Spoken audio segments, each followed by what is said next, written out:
अस्सलाम वालेकुम, मैं हूं फैसल सकलैन कज़ाफ़ी और आप देख रहे हैं channel of AM science academy. आज का जो हमारा टॉपिक है वो है डिफरेंट क्वांटिटीज़ के बारे में डिस्कस करेंगे कि डिस्टेंस क्या होता है, डिस्प्लेसमेंट क्या होता है, स्पीड क्या होती है, वेलोसिटी क्या होती है। तो इनके मतलब हम बात करेंगे। एक कर्व जो हमारे पास पाथ होगा उसका डिस्टेंस क्या होगा, उसका डिस्प्लेसमेंट क्या होगा, और इसी तरह जो एक स्ट्रेट पाथ है उसका डिस्टेंस क्या होता है और उसका डिस्प्लेसमेंट क्या होता है, ये हम बात करेंगे।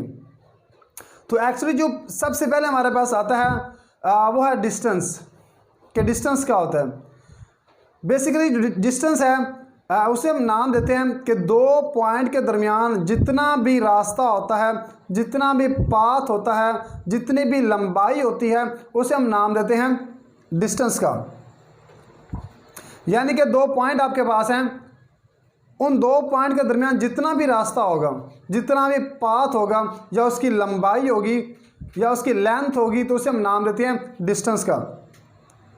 तो इसी तरह हमारे पास जो डिस्टेंस की डेफिनेशन क्या है, the length of actual path traversed by a body in a motion is called distance.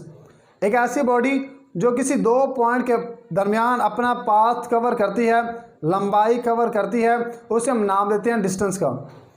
जो डिस्टेंस है ये एक स्केलर क्वांटिटी होती है और इसको डिनोट करते हैं एस के साथ, और इसका जो यूनिट हमारे पास है वो है मीटर, के मीटर से इसको डिनोट किया जाता है, जो इसका एसआई यूनिट है। यानी कि दो पॉइंट आपके पास हैं। Suppose that we have a 2 point, हमारे पास दो पॉइंट हैं, ए पॉइंट है और इसी तरह बी पॉइंट है। अब इन दोनों पॉइंट के दरमियान जितना भी पाथ है, चाहे उसकी डायरेक्शन जिस तरफ मर्जी है, तो जितना भी पाथ हमारे पास है, लंबाई है, उसे हम नाम देते हैं डिस्टेंस का। आप देख सकते हैं कि ये जो ए है, ए से बी तक जाने के लिए हमारे पास डिफरेंट रास्ते हैं, लेकिन ये वाला जो रास्ता है ये शो कर रहा है कि ये डिस्टेंस है। ए और बी के दरमियान जितना भी ये वाला फासला है, एक्चुअली ये डिस्टेंस के बारे में बता रहा है कि डिस्टेंस दो पॉइंट के दरमियान जो फासला होता है उसे नाम देते हैं डिस्टेंस का। इसी तरह नेक्स्ट हमारे पास है डिस्प्लेसमेंट। तो ये इसका इस्तिलाही है कि जो डिस्प्लेसमेंट होता है ये एक्चुअली दो पॉइंट के दरमियान वो कम से कम डिस्टेंस होता है, वो कम से कम लंबाई होती है, वो कम से कम लेंथ होगी, दो पॉइंट के दरमियान शॉर्टेस्ट डिस्टेंस होता है, जिसे हम नाम देते हैं डिस्प्लेसमेंट का। डिस्प्लेसमेंट एक वेक्टर क्वांटिटी होती है और इसका भी ऐसा यूनिट है वो एक्चुअल जो हमारे पास मीटर है वही है। यानी कि डिस्टेंस और डिस्प्लेसमेंट का यूनिट जो है वो सेम है। तो इसी तरह the shortest distance between the two points having the direction from starting to the ending, तो उसे हम क्या नाम देते हैं, डिस्प्लेसमेंट का नाम देते हैं। यानी कि दो पॉइंट के दरमियान वो वाला रास्ता, वो वाला कम से कम रास्ता, कम से कम रास्ता जिसकी कोई डायरेक्शन होती है, जिसका कोई स्टार्टिंग पॉइंट होता है, एंडिंग पॉइंट होता है, जिसकी डायरेक्शन स्टार्टिंग से एंडिंग पॉइंट की तरफ होगी, उसे हम नाम देते हैं डिस्प्लेसमेंट का। तो इसी तरह इसका यूनिट हमारे पास मीटर है। तो displacement along the curve path, तो अगर हमने फाइंड करना है एक कर्व पाथ जो कि कर्व की फॉर्म है, उसका हमने डिस्प्लेसमेंट फाइंड करना है। तो कैसे फाइंड करेंगे, तो सपोज दैट हमारे पास दो वेक्टर हैं, एक वेक्टर r है, एक वेक्टर r1 है, दूसरा वेक्टर r2 है। तो इसके लिए हमारे पास एक कर्व पाथ है, यानी कि ये फर्ज कर लें a से b और b से c, ये हमारे पास एक कर्व पाथ है। अब a से b है, b से क्या है, c है, कर्व पाथ है, और कर्व पाथ का हमने क्या फाइंड करना है, डिस्प्लेसमेंट फाइंड करना है।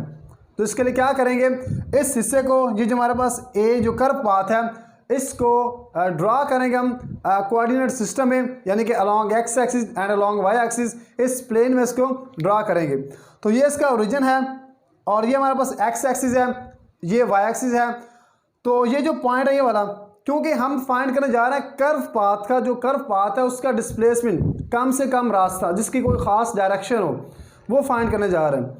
तो इसके लिए हम क्या करेंगे, ओ से इसके पॉइंट पर क्या करेंगे, इस पॉइंट पर ए पर क्या करेंगे या इस पॉइंट पर क्या करेंगे, एक लाइन जिसकी कोई डायरेक्शन होगी। इसी तरह दूसरा हमारे पास वेक्टर है ये पॉइंट बी पर, तो यहाँ से लेकर यहाँ तक, ये ओ से लेकर बी तक ये जो डिस्टेंस है इसे हम नाम देंगे R2 का। यानी कि एक वेक्टर R1 है, दूसरा वेक्टर R2 है। अब इसी तरह ये जो हमारे पास ये वाला जो पाथ आया है ये एक्चुअली उस कर्व पाथ का डिस्प्लेसमेंट है। जो हमारे पास कर्व है, कर्व हिस्सा है, उसका डिस्प्लेसमेंट हमारे पास ये वाला है।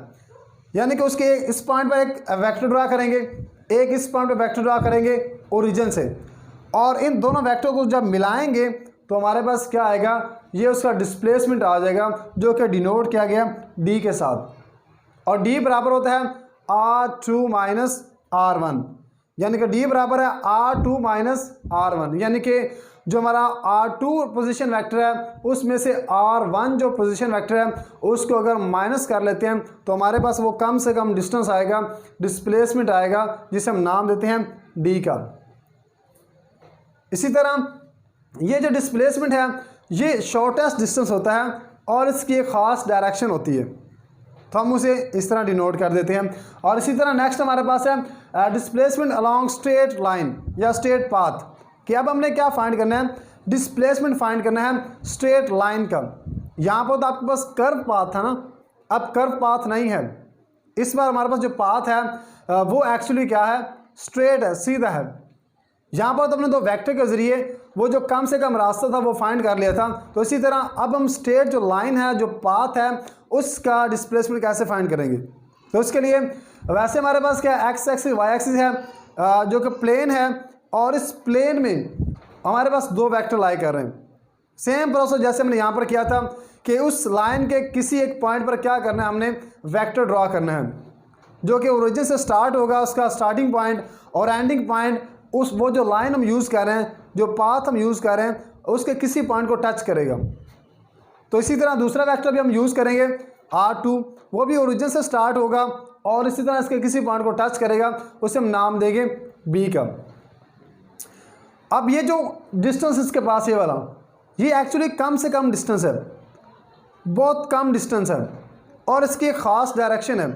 यानी कि एक वेक्टर से दूसरे वेक्टर की तरफ इसकी डायरेक्शन है, यानी कि यहाँ इस तरफ से इस तरफ इसकी एक डायरेक्शन है, और इसे हम नाम देंगे डी का, जो कि क्या है, कम से कम हमारे पास डिस्टेंस है और इसकी एक ख़ास वैल्यू है।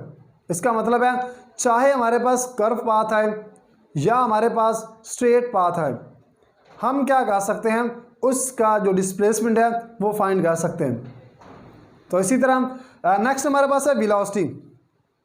जो वेलोसिटी है, तो वेलोसिटी को बताने से पहले मैं स्पीड के बारे में बताऊंगा कि स्पीड क्या होती है। एक्चुअली यहाँ पर जब हमने डिस्टेंस लिया था, फिर हमने डिस्प्लेसमेंट डिस्कस किया, तो इसी तरह वेलोसिटी को डिस्कस करने से पहले हम क्या करेंगे, स्पीड को डिस्कस करेंगे।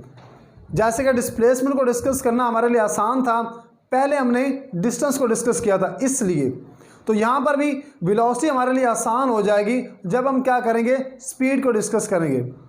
तो एक्चुअली जो स्पीड होती है ये time rate of change of distance होता है, डिस्टेंस होता है, time rate of change of distance, उसे कहते हैं speed. Time rate of change of distance is called speed, उसे हम स्पीड का नाम देंगे। और जो स्पीड होती है v के साथ भी इसको डिनोट कर सकते हैं। और स्पीड जो है एक वेक्टर क्वांटिटी, स्केलर क्वांटिटी होती है जिसकी कोई डायरेक्शन नहीं होती है। तो इसी तरह हमारे पास क्या आ जाएगा, the time rate of change of distance of a body is called speed. तो नेक्स्ट हमारे पास है वेलोसिटी। अब जैसा कि स्पीड में हमने कहा था कि ये क्या है, स्केलर क्वांटिटी है, डिस्टेंस को हमने यूज़ किया था, तो इसी तरह वेलोसिटी में हम क्या यूज़ करेंगे, डिस्प्लेसमेंट यूज़ करेंगे। तो वही हमारे पास है, the time rate of change of displacement is called velocity. तो time rate of change of displacement is called velocity. इसका यूनिट क्या है, मीटर पर सेकंड है, जो कि स्पीड का भी यूनिट है, मीटर पर सेकंड। लेकिन जो वेलोसिटी है इसकी एक ख़ास डायरेक्शन होती है, इसकी ख़ास सिमत होती है, इस वजह से ये हमारे पास क्या वेक्टर क्वांटिटी है और इसका यूनिट है मीटर पर सेकंड। और ये जो वेलोसिटी है ये एक्चुअली किसी बॉडी की, जो बॉडी मूव कर रहा होता है उसकी डायरेक्शन को रिप्रेजेंट करती होती है कि किस डायरेक्शन में। एवरेज वेलोसिटी, एवरेज वेलोसिटी क्या होती है? तो इसके लिए सपोज दैट कि एक गाड़ी जो है वो 5 मीटर पर सेकंड की रफ्तार से मूव कर रही है। अगर वो अगले सेकंड में इतना ही फासला कवर करती है, इतना ही डिस्टेंस कवर करती है, इतना ही डिस्प्लेसमेंट कवर करती है, तो उसे हम क्या कहते हैं कि ये एवरेज वेलोसिटी है।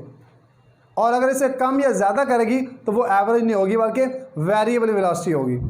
तो इसी तरह average velocity the ratio between the total distance, total displacement and total time taken by the body is called average velocity. यानी कि बॉडी ने जितना भी डिस्प्लेसमेंट कवर किया है उसको उसके टाइम पे डिवाइड कर देंगे, टोटल टाइम पे, तो हमारे पास क्या आ जाएगी? एवरेज वेलोसिटी आ जाएगी।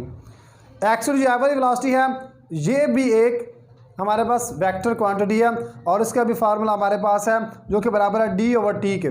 जैसे कि इस वेलोसिटी का था d/t, इसी तरह इसका भी हमारे पास d/t है और इसका भी यूनिट हमारे पास मीटर पर सेकंड है।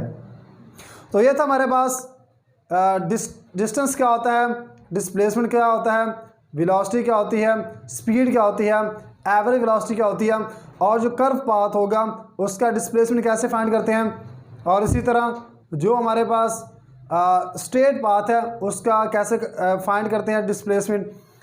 तो आज के लेक्चर में बस इतना ही। अगर आपको इसमें कोई क्वेश्चन है तो आप मुझे कमेंट कर सकते हैं। Thank you.